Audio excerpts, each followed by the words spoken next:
Um bom dia a todos, um grande domingo, desse primeiro domingo do tempo da Quaresma. O livro do Deuteronômio, que foi lido hoje ou será lido na primeira leitura, apresenta uma série de discursos de Moisés na planície de Moabe, antes do povo entrar na terra de Canaã.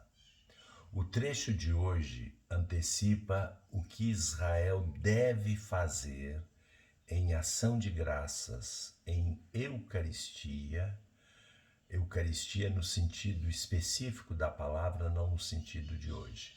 Ação de graças, quando estiver assentado nesta pátria prometida. Deve sempre confessar a fé no Deus que libertou Israel da escravidão do Egito, afastar-se dos antigos ídolos que povoavam a terra de Canaã, oferecendo os primeiros frutos em culto de adoração ao Deus único. E é neste mesmo espírito que Lucas descreve o itinerário inicial da missão messiânica de Jesus. Após o batismo, após a unção do Espírito Santo que envia Jesus em missão para pregar, Jesus vai para o deserto. E no Evangelho de hoje, ele vence as três opções tentadoras de um programa messiânico não conforme o projeto de Deus Pai, de Deus o seu Pai. São três formas de tentação que propõem a Jesus prescindir de Deus para seguir um caminho humano de êxitos, de aplausos, de poder e de riqueza. O final do Evangelho inclui uma passagem, um versículo bastante enigmático. É assim que termina o Evangelho de hoje.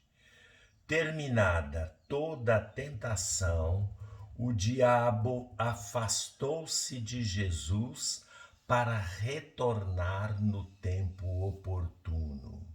São Lucas remete ao momento em que Jesus vence definitivamente na sua paixão, morte e ressurreição, as tramas obscuras da prepotência que revelam na história o rosto do tentador do deserto. Vamos lembrar que o demônio volta na paixão de Cristo para concluir a sua tentação e impedir que Jesus morresse na cruz. Em outra oportunidade, nós vamos aprofundar esta passagem. Mas neste primeiro domingo da Quaresma, Jesus vence a tentação. A palavra de Deus nos lábios de Jesus serve para revelar a sua radical fidelidade ao Pai. Usque ad mortem, et mortem autem crucis, da carta aos Filipenses, do capítulo 2, versículo 8, até a morte, e até a morte de cruz. A vitória de Jesus sobre o diabo, na Escritura, a palavra diabo é a palavra que deve ser traduzida, não é demônio, nem Satanás, no caso dos evangelhos, principalmente sinóticos, diabolos. É aquele que coloca obstáculos à realização do projeto de Deus.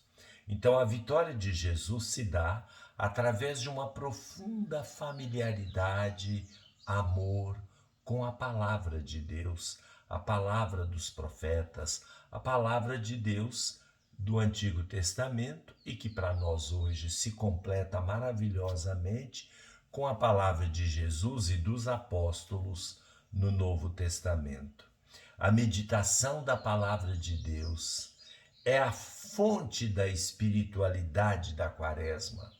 A palavra de Deus realiza na força do Espírito, sua fonte inspiradora, a transformação e a conversão da nossa vida, a mudança das nossas atitudes e o nosso modo de ver o mundo, de ver as pessoas e de ver a nós mesmos. Não somos nós, não é nosso esforço, é a palavra de Deus na força do Espírito, que é a sua fonte inspiradora, que nos move a conversão. Falamos de conversão na quaresma, falamos de penitência, falamos de espírito de oração, mas quem produz isso em nós é o Espírito, e o Espírito nos vem pela palavra.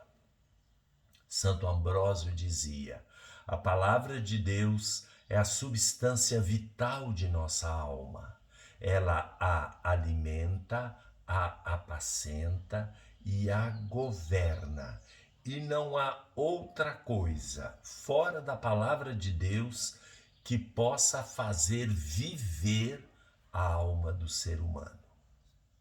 Recordemos, no entanto, que esta palavra vai muito além dos escritos, dos textos bíblicos e dos sons que penetram o nosso ouvido.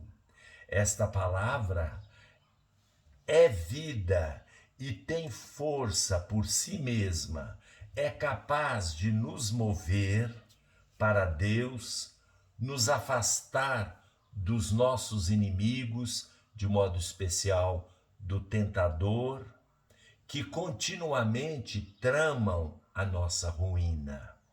Esta palavra se encarnou e está entre nós quando celebramos a Eucaristia.